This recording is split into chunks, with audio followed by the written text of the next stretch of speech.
Pour rester dans tout ce qui va toucher les guerres de pouvoir, il faut comprendre que euh, officiellement, tout le monde est plus ou moins copain, mais qu'en réalité, tout le monde se tire dans les pattes.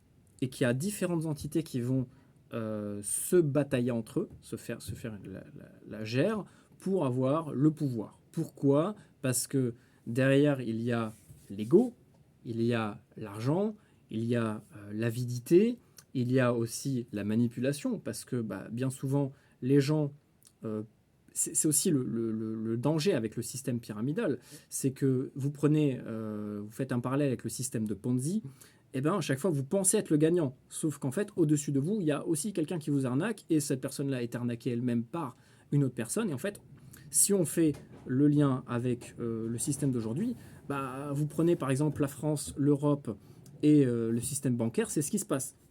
C'est qu'en fait la France endette sa population pour se faire du fric, mais eux-mêmes vont être endettés par l'Europe, qui elle-même va être endettée par l'Amérique, qui elle-même va être détenue par les banques, qui vont endetter les autres. En fait, c'est un système de Ponzi mondial. Voilà, c'est vraiment c'est un système de Ponzi, mais c'est en plus de ça donc le système pyramidal avec au-dessus toujours un mec qui dirige, enfin plusieurs autres personnes ou plusieurs entités qui vont diriger, qui eux-mêmes sont pilotés par un autre système pyramidal encore plus secret, qui lui-même est contrôlé par un autre système encore plus secret.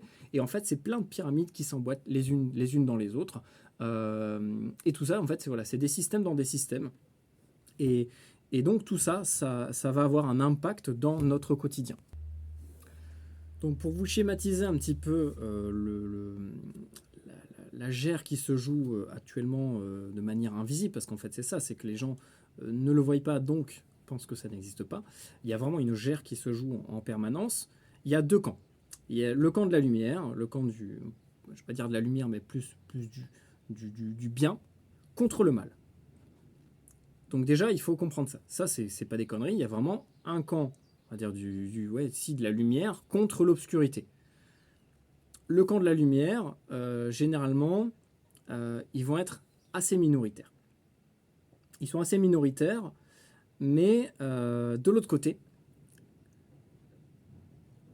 il va y avoir, ça va être, on va dire, divisé en plein de branches différentes, euh, qui eux vont fonctionner par le chaos et vont pas s'auto-saboter, mais vont forcément arriver à un moment donné où ça va se détruire. En fait, il faut comprendre que dans tout ce qui va toucher au mal, à tout ce qui va toucher à l'occulte, ça va être voué à forcément échouer à un moment donné, ça va fonctionner, puis ça va échouer. C'est vraiment ça le mécanisme qui va revenir systématiquement. Et à l'inverse, le camp, on va dire plus de la lumière, lui, va au début échouer pour ensuite gagner. C'est comme ça que ça fonctionne. Et d'ailleurs, ça peut se vérifier dans différents textes où on voit que à un moment donné, il y a le chaos, il y a l'apocalypse. L'apocalypse, c'est quoi? C'est la période de révélation. En fait, l'apocalypse, c'est pas il y a des météorites qui tombent. Hein. C'est une période où il y a des révélations qui sont faites, où on apprend la vérité.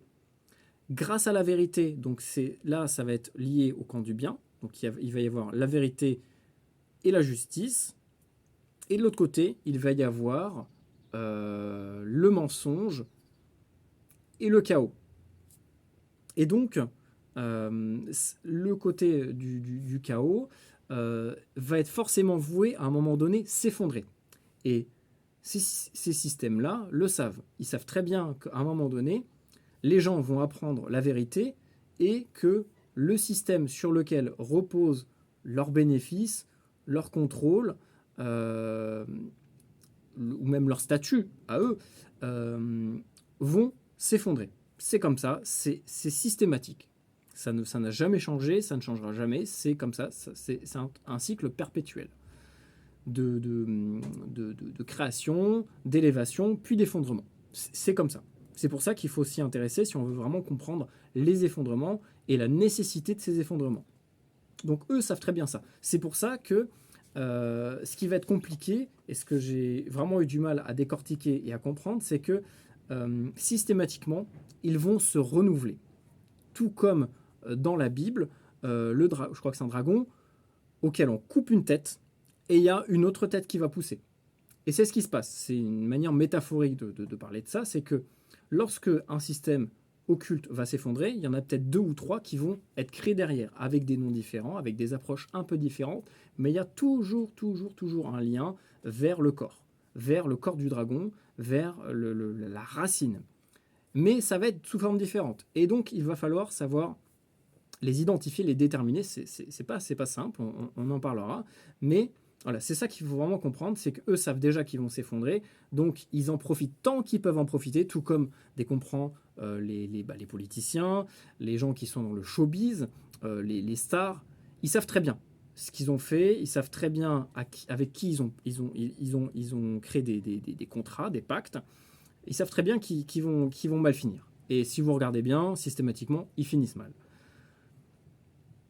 Donc ils en profitent un maximum jusqu'à leur perte. Et ça, c'est vraiment systématique. Donc c'est pour ça que nous, il faut qu'on arrête de s'inquiéter sur « Ah là là, oui, mais le système va mal, ça va mal finir. » Oui, ça va mal finir, mais c'est comme ça. De toute façon, on n'y peut rien, on ne pourra rien changer à ça. Et justement, c'est ce qui va permettre aussi de ramener la lumière. C'est aussi ce qui va permettre de remettre en place un système juste. Et lorsque le système juste sera remis en place, ça va recommencer. En fait, c'est systématique. Il ne faut pas croire qu'un jour, on arrivera à un système qui va fonctionner de manière éternelle et de manière raisonnée, raisonnable, respectueuse. Ça va être mis pendant un temps et ça va repartir dans le mauvais sens. Et la lumière va regagner sur le mal va être éradiqué, mais il ne va pas être totalement mort. Il va se remettre en place sous une nouvelle forme, et ça va reprendre du pouvoir, etc. etc. Ce qu'il faut comprendre, c'est également que ce système pyramidal, et je pense qu'il y a aussi une allégorie avec la tour de Babel, de Babylone, c'est que plus la tour va être haute, parce qu'en fait leur but à ces gens-là, c'est de jouer à Dieu, parce que littéralement, aujourd'hui, ce qu'on fait avec le clonage, avec pas mal de choses, avec la science, la médecine, on s'amuse à être Dieu. Sauf qu'en fait, on peut pas faire. Enfin, ils vont le faire pendant un certain temps. Ils vont avoir la sensation, l'impression de l'être, mais ça va s'effondrer. Et plus la tour va monter haute, plus on va endetter les gens, plus la chute va être violente. Et c'est ce qui se passe actuellement avec les crises financières. C'est que là, ils sont en train de maintenir les eaux. Et le jour où ils vont lâcher les eaux, le tsunami va être énorme. Et les répercussions vont être énormes. Mais c'est ce qui permet aussi aux gens d'avoir une sorte d'éveil spirituel. Et là, on est en train d'y arriver. En fait, là, en ce moment, ce qu'il faut comprendre, c'est qu'on est dans la période des révélations où les gens commencent à comprendre réellement ce qui se passe et commencent à revenir au spirituel.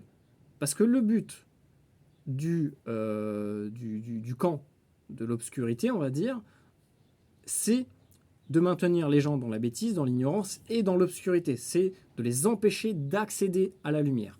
Allez, on se retrouve pour la prochaine partie.